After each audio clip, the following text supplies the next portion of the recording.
What is up, Waffle Gang? I do hope you are well. My name is Mark, and today we're checking out some more r/AmITheButtHole.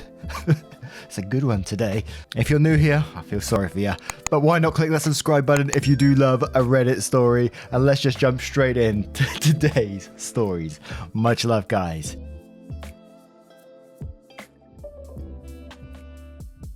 Now, our first story comes from Hallelujah3099, titled, Am I the Arsehole for refusing to let my family meet my daughter after all of them dropped out of my wedding upon finding out my wife was pregnant? I come from a conservative Christian family. All of my family members were or are involved in the church and have church-based jobs. When they met my wife, they loved her and embraced her as their own. We dated for 2 years and discovered she was pregnant after we got engaged. Invitations were already given at the time, and we decided to still have the wedding on date when my wife was 5 months in. My family were furious when they found out my wife was pregnant. They asked if we even still considered having a wedding. I said why not, but they were very upset, especially mum and dad, who said they've always been known for their decency and good Christian values, and weren't willing to let this stain their reputation. As in my wife and I getting married while pregnant. They officially dropped out and refused to negotiate, saying it was done and I have only myself to blame for this outcome and should move the wedding out of town. I was hurt. I tried to change their minds and checked with other members, but my brother said he had no intentions to look like a joke in front of his fellow church members and dropped out. My aunt pretended to be sick and said she may not be able to make it. She's 100% healthy. My cousin said he had a business trip and stopped his wife and kids from attending, and my uncle cussed me out, torn the invitation, and kicked me out. I felt terrible with no family members of my own to support me and share my joy at my wedding. I even broke down crying after the ceremony. I haven't spoken to them for months and then got busy with my 4-week-old daughter. My cousin reached out to hand me gifts and well wishes for the birth of my daughter, sent from my family. I returned everything. He sat with me on behalf of the family, saying I shouldn't have returned gifts that were from my family who want to see and hopefully be involved in my daughter's life. He said mum's longing to meet her grandbaby and everyone else is wanting to visit soon to celebrate my daughter's life. I asked him this question. I said, wasn't my daughter the reason why the entire lot of them abandoned my wedding? He stared grudgingly as I went on about how they treated my daughter as something to be ashamed of and hide. My daughter at some point will ask about the wedding and I have no intentions on lying to her. He replied saying he guaranteed I got it all wrong and no matter what goes down between us, I can never deny that my daughter is their granddaughter/niece, etc. and they're her family. He asked that I arrange for them to visit, but I refused. He kept pressing the idea, but I shut him down. My wife says I should let them come, but I still refused.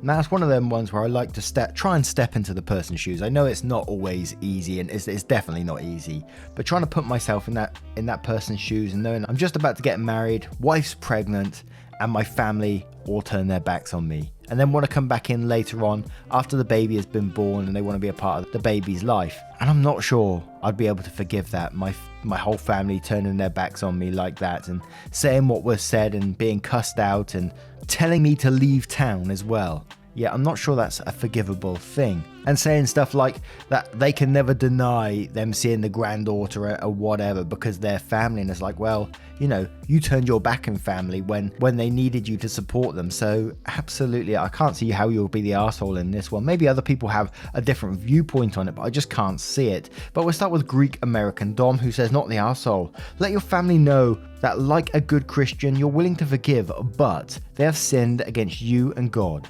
Jesus' highest teaching after loving God is to love everyone as he loves us, including sinners, non-believers, and enemies. Their actions towards you were not about love, but ego and pride. They were more worried about what others might think than simply loving you and your family. Jesus also taught not to judge others. That is the whole point of let he who has no sin cast the first stone. They certainly cast that stone. Let them know that you feel you have done your work to be good with God and have nothing to apologize to them for. Have they?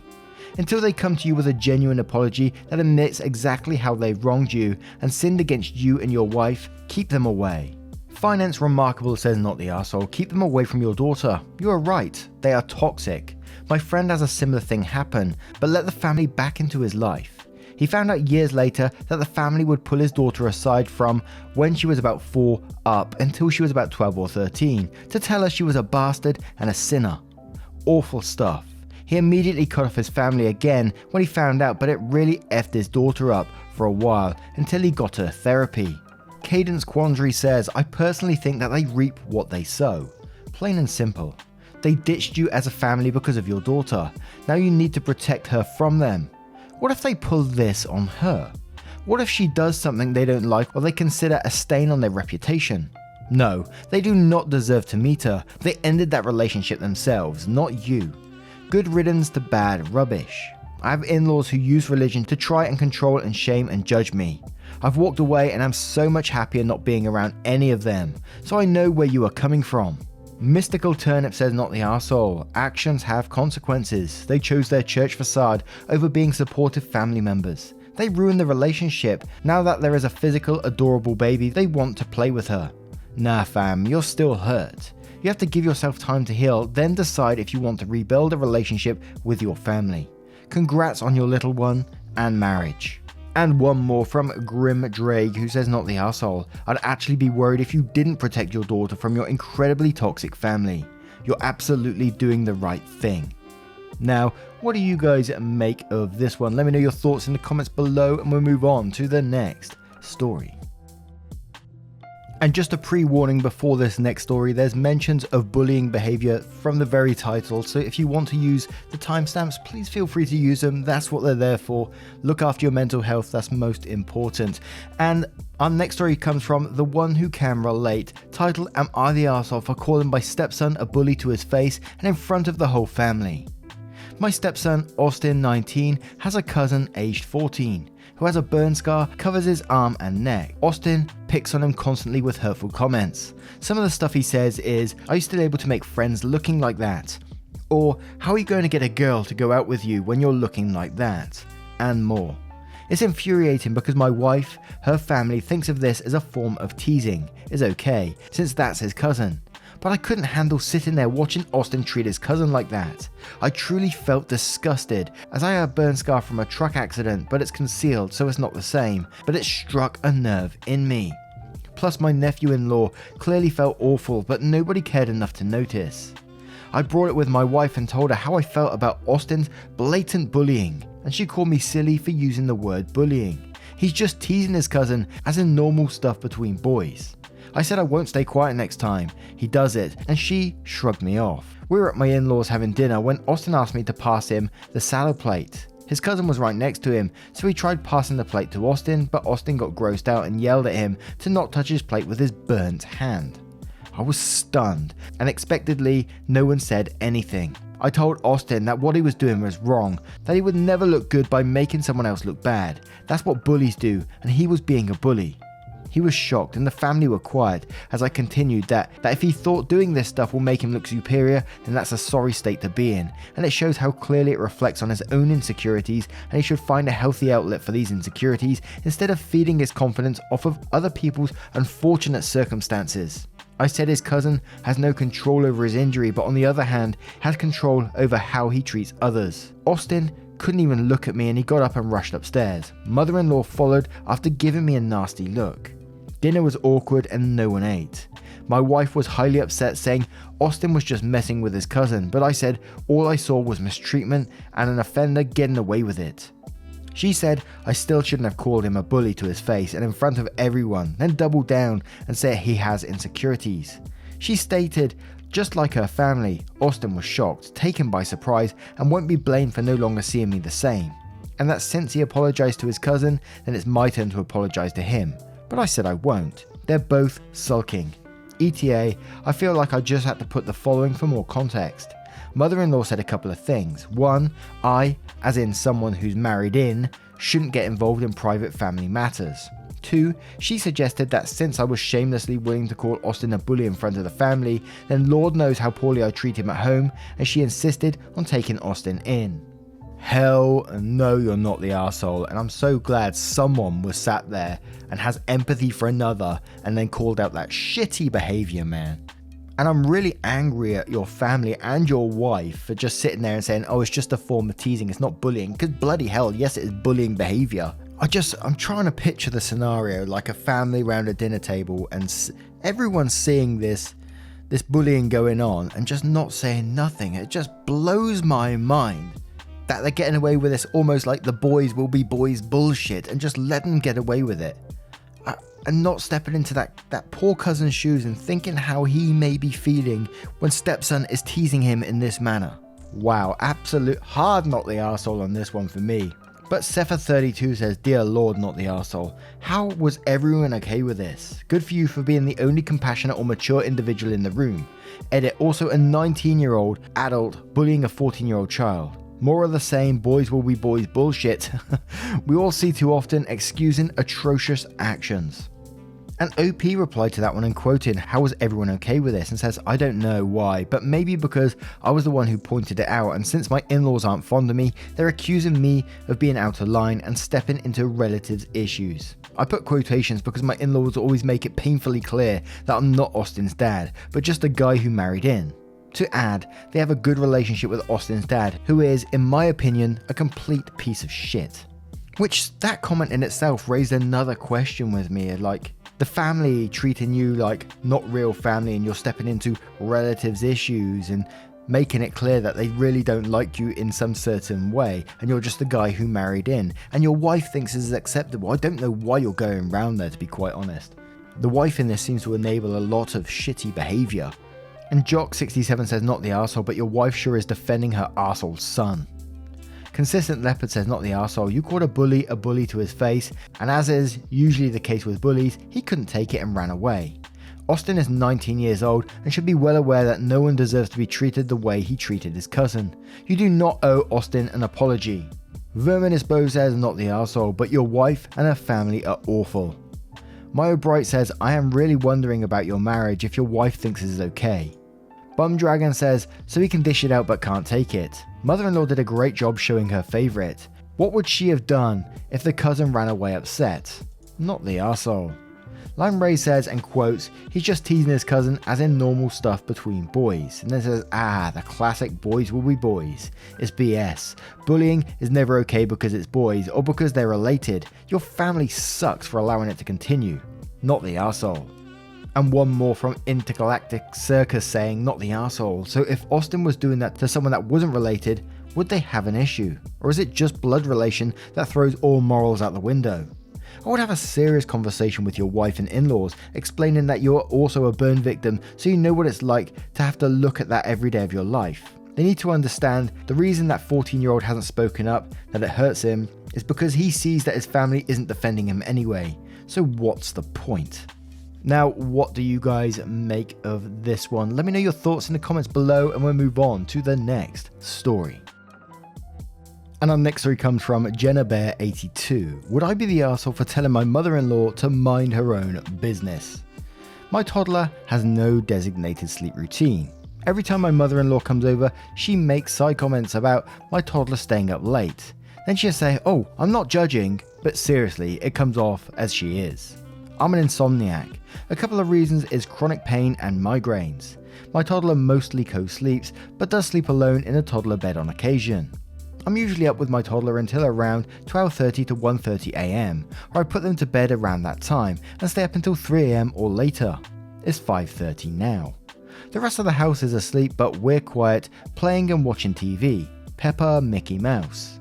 My toddler is super smart and doesn't have any developmental delays, if that matters. We're sleeping to about 9:30 to 11 am. Hubby was glad he had a couple of quiet hours to himself yesterday morning. Usually my toddler will fall asleep for a nap in the late afternoon and will sometimes sleep for a good 2 to 3 hours. I also nap in the afternoon. I figure when tired, they will sleep. When not, they won't. On average, my toddler probably gets around 11 to 13 hours total sleep, which includes the afternoon nap. We keep our toddler home so they're not in preschool or daycare. Hubby and I are in a position to allow this sleep habit as unintentionally formed, and we're not the least bit bothered by it. However, mother-in-law keeps bringing it up every time she comes over. Am I the arsehole for allowing my toddler to stay up? Would I be the arsehole for telling my mother-in-law to mind her own business? She started on it today, and hubby tried very hard to change the subject and redirect the conversation. He could see it was upsetting me. I'm annoyed because it's brought up every dang time my mother-in-law comes over, and I've had my fill. Now, I know people poking their nose in constantly can be a bit of an annoyance, but I gotta say, I think mother-in-law does have a point in this situation. You say you have no designated sleep routine, but then go on to say that, you sleep till like 9:30 or 11 a.m. and then have a couple of hours nap in the afternoon. It sounds like there's a bit of a routine in that sort of sense.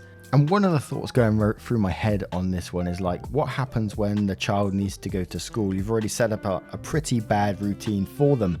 And from whenever I've seen like nanny programs or read about this sort of stuff, is that children always need a routine, a good sleep routine in everything, basically, dinner times, whatever. And it just doesn't sound like a good routine to me because of the whole school thing. When school does come around, they've got this routine of, staying up to 1 a.m, which isn't a great thing. But let's cover some comments to see what they say. And we're going to start off with 5-foot Philly, who says, "You're the arsehole for doing a disservice to your toddler. They may not be in preschool, but what about kindergarten? Or are you planning on skipping that too? You're instilling bad habits that will make it difficult to get to school on time, let alone be awake enough to make it through class. Forget about mother-in-law, she's the least of your problems. Get help for your insomnia and get your kid on a schedule. Our children are not supposed to be hostages to our problems."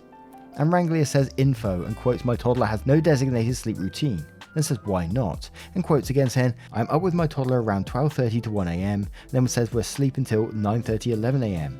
This says, "Are you planning on homeschooling your toddler? Because if not, your toddler will have a hard time adjusting to their sleep schedule."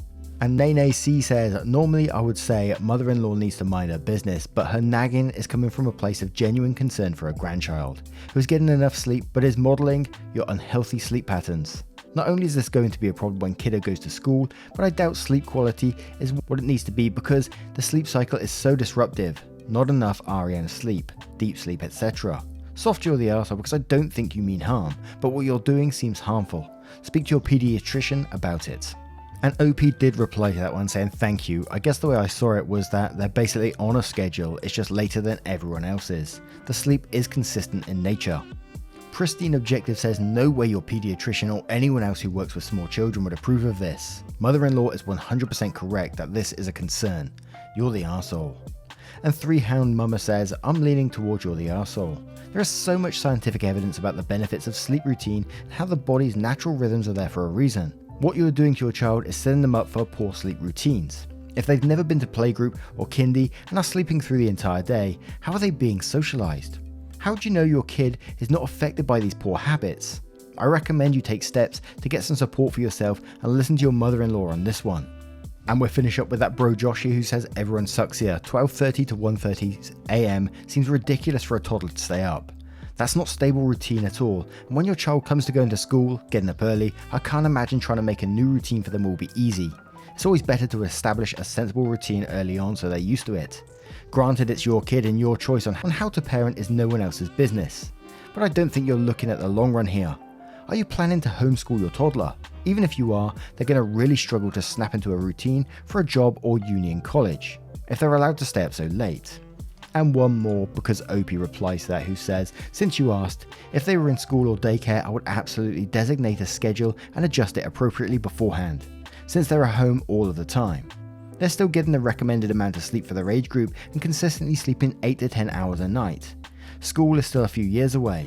Since I'm up anyway, it doesn't bother me if my toddler is, since any lost sleep will be made up by the late afternoon nap. But my toddler isn't even losing any sleep and is getting the appropriate amount for the age group." Now, what do you guys make of this one? Let me know your thoughts in the comments below and we'll move on to the next story. And our next story comes from Lucky Number 11. Title, "Am I the arsehole for stopping picking up lunch since my manager tried to force me to go to a restaurant that I will not support? I currently work in an office of 14 people. Since I mainly work with clients in a different time zone, I come into the office a bit later than everyone else. Their office hours are 7:30 a.m. to 4:30 p.m. I am 12 p.m. to 9 p.m. Because of that, I started to pick up lunch for some of my co-workers on the way to work. What started off as a nice thing for 1 to 2 people turned into most of the office giving me their orders. I had 3 rules. 1. Only 1 restaurant a day. All orders had to come from that location. 2. I would not go to 2 restaurants out of moral principles. These are forbidden restaurants and no order to them will be accepted. 3. Your order will be rounded up to the nearest dollar plus $1. If your order was $7.28, it would be $9 for me to pick it up. Still way cheaper than any other service out there. Cash on lunch delivery or prepaid for the week will be accepted. For the most part, I had no trouble with these rules, except one co-worker and the vice president. They both want me to go to one of the restaurants that I would not go to. Every week I would explain I do not buy from that company. Every week they would try to get me to go there. Now this drama started on Friday. After I came in and gave everyone their orders, I was called into the office with the vice president and told that I am bullying and excluding co-worker from my little lunch club, and must include him in it by going to the forbidden restaurant. I told them I would solve the problem, but explained that Saturday's orders were already in, and Monday is when the change would happen. Well, on Saturday, after I dropped off the orders, I cancelled the lunch club in a company-wide email, stating the facts that I'm being forced to add forbidden restaurant by vice president to my pickups, and I cannot, under my moral and religious fibre, I cannot support forbidden restaurant, so effective immediately, the lunch club is disbanded. And Monday, everyone is on their own with their lunch orders. I will refund any money that is left in the orders that were prepaid, and to see me Monday to get your money. I do not pick up lunch on most Sundays. Well, half the office supported my decision, and the other half is peed off at me for stopping the service. It was a huge time saver and pretty cheap since I picked up the orders on my way to work for them.